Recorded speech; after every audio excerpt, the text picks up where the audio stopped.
everything that's happening in the home is in that room. And so how do you get them to care? You can't. You have to have a therapist. I will say that until I'm blue in the face. Dietitians cannot do this work alone. Hello, welcome to the Seasoned RD, a podcast connecting newer professionals in the field of eating disorders to those of us who have been around for a while. I'm your host, Beth Harrell, a certified eating disorders registered dietitian and supervisor. And I'm Abby Brown, a registered dietitian who is newer to the field. I think of myself as a well-seasoned cast iron skillet with wisdom and experience, yet always ready for something new. And I think of myself as an Instapot with innovation and a fresh perspective. This podcast brings both to the table to share ingredients, recipes, and techniques of past and present so we can all be our best for the future. The kettle is heating up. The skillet is on simmer. So join us around the table for true professional nourishment. Abby, ready to stir the pot? Let's do it. I guess I didn't realize how much I do not like to listen to my own voice. As I'm reviewing this podcast, the idea was to share with you, our listeners, that this podcast, as we know it, will be closing up on the 2-year mark, which means March of 2023. And Abby was in town for the winter holidays. We took this opportunity to meet up in the same place we started and with the threesome that we started with. So the other voice in this episode is our producer, Royce, the only other person in the world who's heard of every second of every episode like we have. So we met up with him on that day in his studio in downtown Kansas City. And like so many places in the country, it was the coldest in recent history. So I hope things have warmed up for you and that you're not stuck somewhere in the airline debacle like so many family and friends and clients of mine are. When you hear the name Becca in this portion of Unplugged, A Reason, a Season, you might know her as the dietitian in the Humble Pie episode. You might know her as the host of PHIT for a Queen podcast. That's how I met Royce. And Becca is my business partner. She and I have been through quite a bit in the past several months getting our little house open for nutrition counseling. Becca, we did it. We did it. And Renourish is open.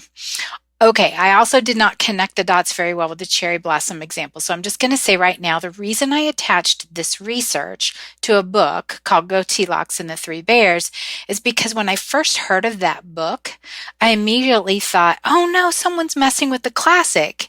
And then it allowed me to step back and ask, what's wrong with different interpretations, Beth? It's kind of the idea of the podcast, isn't it? So let's embrace the different interpretations. So if you read the research on cherry blossom scent and epigenetics and you think, Beth, this isn't what you said, it's all wrong, I'm open to hearing that. And I'm not claiming that my words are evidence-based. I like narrative nutrition that tells a person's story. And if it resonates with me and helps them, it's all good. Finally, like so many feel like we work on an island, we're alone in this work. That's what this podcast is about too. It's a way to connect. So please, if you haven't already signed up for my Supervision Freebies, they're topics that we grapple with as professionals in the field of eating disorders, but designed for busy professionals, 25-minute quick live portion where we get to interface with experts once a month. So information is in the show notes.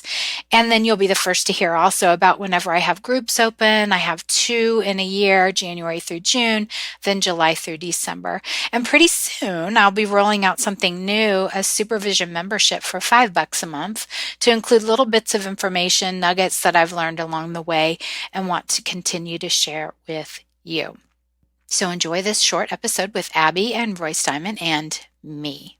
I was leaving a position with an international organization that certifies eating disorders professionals, and I wanted to continue to connect. And so many of our guests have said, I feel like I'm on an island, you know. So that was, and then with the pandemic, it was even better that we had Zoom and we, you know, I know you're in Dallas, so we couldn't have come here like Becca does. It doesn't feel like it's been 2 years.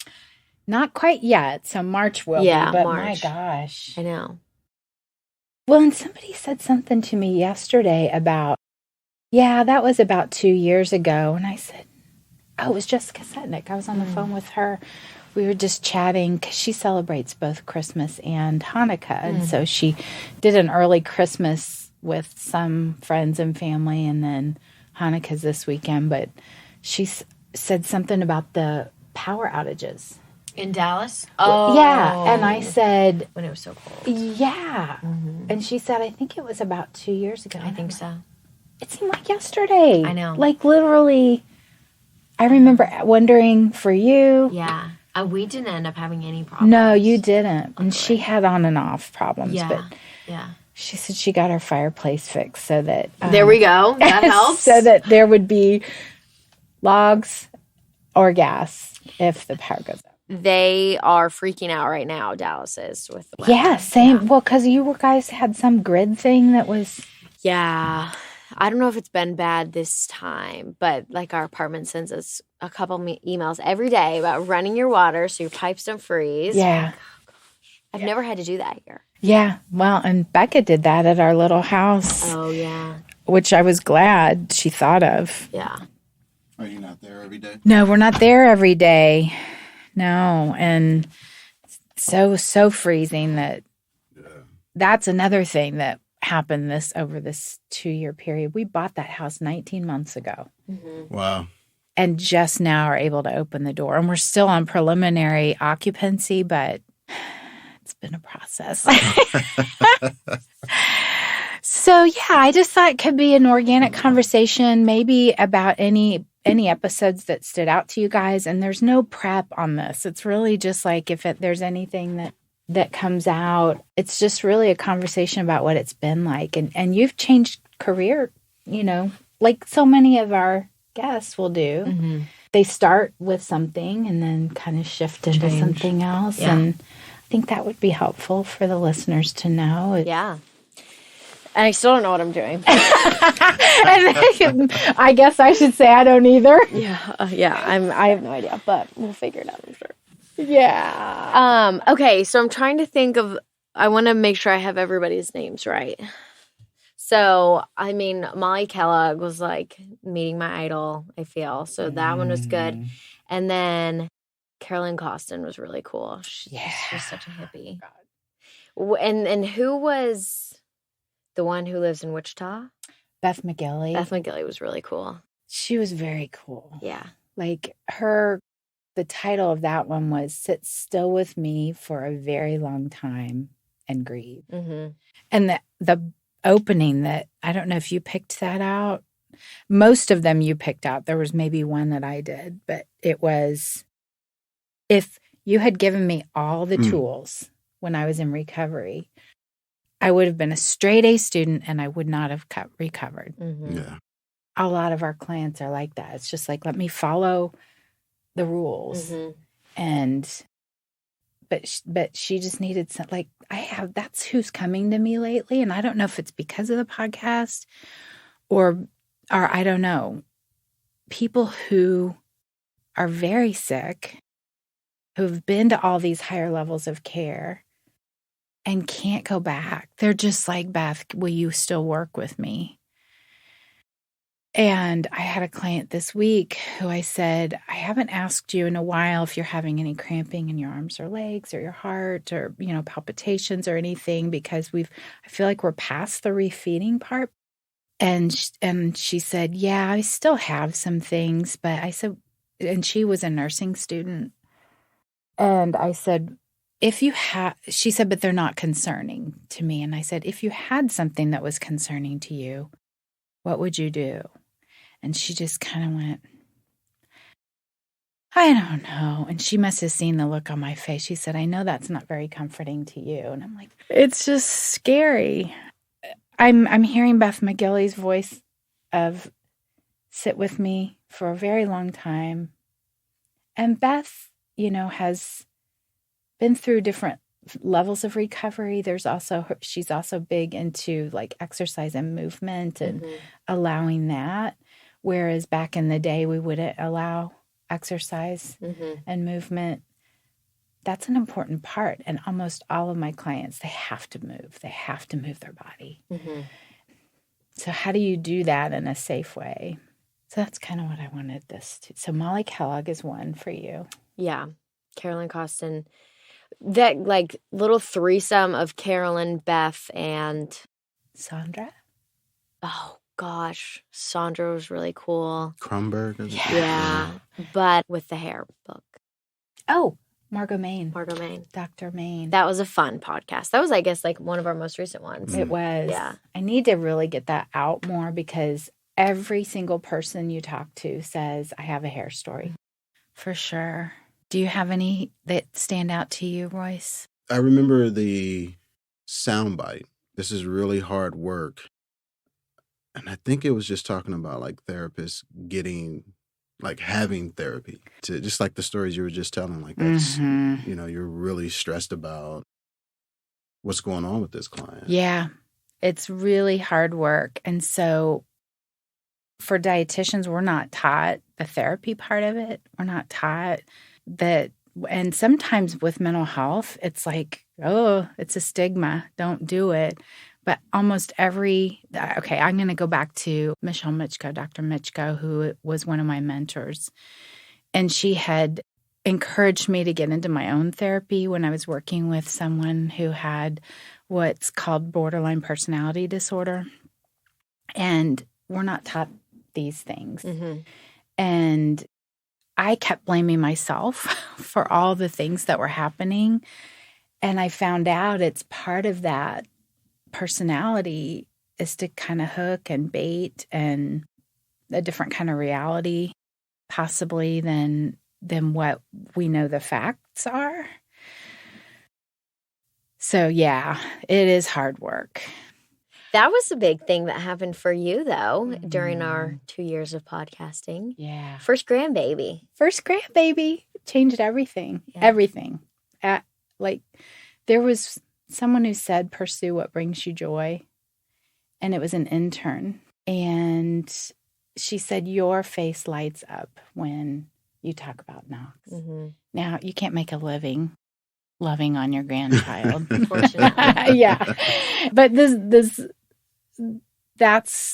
I've definitely carved out an entire day a week to have him out of daycare and just at our house. And it's just, he's got 2 teeth that you can see. Aww. And another 4 coming in. And he's just starting to talk a lot. He's pulling up on everything. It won't be long before he's walking because he's walking behind one of those carts. Mm-hmm. Anyway. It's so funny when they start to get teeth.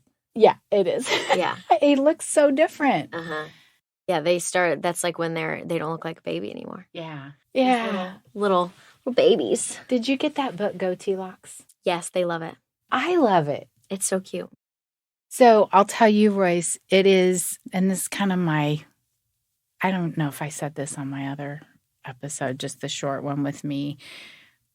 Goatee-Locks and the Cherry Blossoms. So this is just my brain, the way it's working. But Goatee-Locks is a book that is based on the story Goldilocks and the 3 Bears.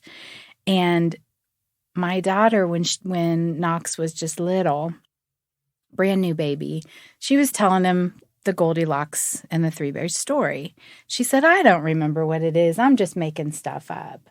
And so it's like, that's fine. Like he just needs to hear you talk and tell him stories. And then I saw Goatee-Locks, and your nephew had gone to farm school. Farm school, yeah. And loved the goats. Yes, their names are Stinky and Dinky. And we'll FaceTime after farm school, and he says, well, today I got to chase Stinky around the farm. And then there's goat yoga. Goat yoga. Which I was talking to Michelle, and she was talking about how they poop on you. Oh, gosh. That's not very relaxing. Have you heard of goat yoga? I've heard of it, but I never thought about the fact that you get pooped on. Yeah. But when you said Stinky and Dinky, that's what made me think of it. So anyway, Goatee-Locks is super cute. And I think now it's Knox's favorite. But the Cherry Blossoms was something that, as I was reading a book that another supervisee recommended to our group, shout out to Erica in Colorado, it was a research study that talked about epigenetics, really. And whenever they would spray the scent of cherry blossom into the cage, the rodents would, and then they would shock the rodents, which this is hard to explain to clients because sometimes I don't like that. Yeah. I mean, to me, it's like, what, can we just figure this out another way?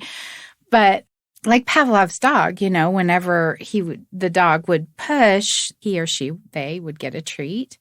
And then they would stop sending treats, but the dog would still push. Anyway, this is totally different. Spray, shock, spray, shock, spray, no shock, but the rodents would be pretty running around the cage and stimulated, overstimulated.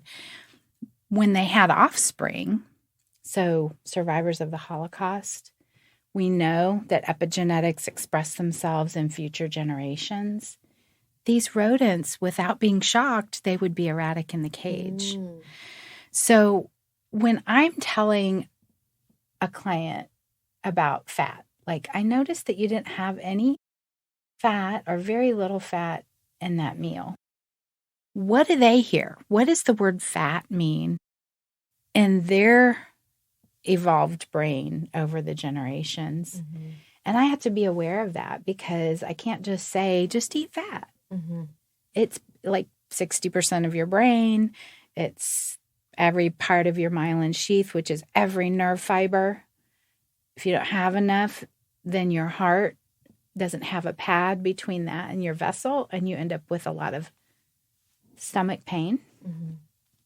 So it's a nutrient. I always say it's a nutrient, not a body part. But for our clients, they can be really struggle with that. The ability to eat. I think something that's hard, that I still find difficult, is getting them to care about that, though. Yes, and you worked a lot with teens. I think that can be another part of it. Yeah. When you add the teens and the parent, because who knows what the parent, and I wish you could have been on the one with Dr. LaFrance, but we had to schedule her whenever everything aligned and you weren't able to be there. So Sarah Borsky did that. But she talked about how she would look at these parents. I think her opening soundbite, which in real time we recorded and it dropped today, was I was thinking that this mom, like, what is happening with this mom? Why? We kind of get this helplessness and sometimes even question, like, what is going on? Why is this happening this way? It was fear. And so when we are in the room with a teenager or a child, then their parent is also, even if they're not physically in that room, everything that's happening in the home is in that room. And so how do you get them to care? That is the hard thing. You can't. You have to have a therapist. I will say that until I'm blue in the face. Dietitians cannot do this work alone. Let's lean on each other and learn from each other so we can grow together as professionals in this field of eating disorders. If you want to connect with me for supervision or membership with monthly content, please find me at bethharrell.com/professionals.